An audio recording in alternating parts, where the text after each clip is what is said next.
قسمت لکھی جاتی ہے یا بدلی جاتی ہے؟ اگر سب کچھ پہلے سے طے ہے تو پھر کوشش کیوں؟ اگر سب کچھ بدلا جا سکتا ہے تو پھر دعا کیوں؟ قسمت لکھی جاتی ہے یا بدلی جاتی ہے؟ سوال بہت پرانا ہے، جواب اب بھی نیا ہے۔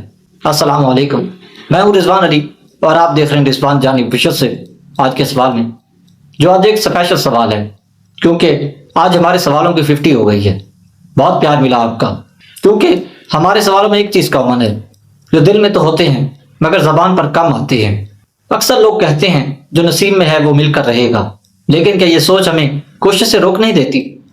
قرآن مجید میں اللہ فرماتا ہے، سورۃ الرعد آیت نمبر 11، ان اللہ لا یغیر ما بقوم حتی یغیروا ما بانفسہم۔ اللہ کسی قوم کی حالت نہیں بدلتا جب تک وہ خود کو نہ بدلے۔ مطلب نصیب لکھا ضرور گیا ہے، لیکن قلم رب کے ہاتھ میں ہے، اور دعا، نیت اور محنت ہمارے۔ کبھی سوچا حضرت ابراہیم علیہ السلام کو آگ میں ڈالا گیا مگر آگ کو ٹھنڈا کر دیا گیا۔ حضرت یونس علیہ السلام کو مچھلی نگل گئی مگر زندہ باہر آئے۔ یہ سب نصیب نہیں، یہ رب کی مداخلت تھی، دعا اور صبر کے صدقے۔ تو آج خود سے پوچھو، میں اپنے نصیب کو کوستا ہوں یا رب سے اسے بہتر بنانے کی دعا کرتا ہوں؟ کمنٹس میں لکھیں، کیا کبھی آپ نے دعا یا کوشش سے اپنا وقت بدلا ہے؟ اگر یہ سوال دل کو لگا ہو تو ویڈیو کو لائک کریں، دل کے قریبی لوگوں کو شیئر کریں، رضوان جانی آفیشل کو سبسکرائب ضرور کریں، کیونکہ آج کا سوال صرف سوال نہیں، ضمیر کی صدا ہے۔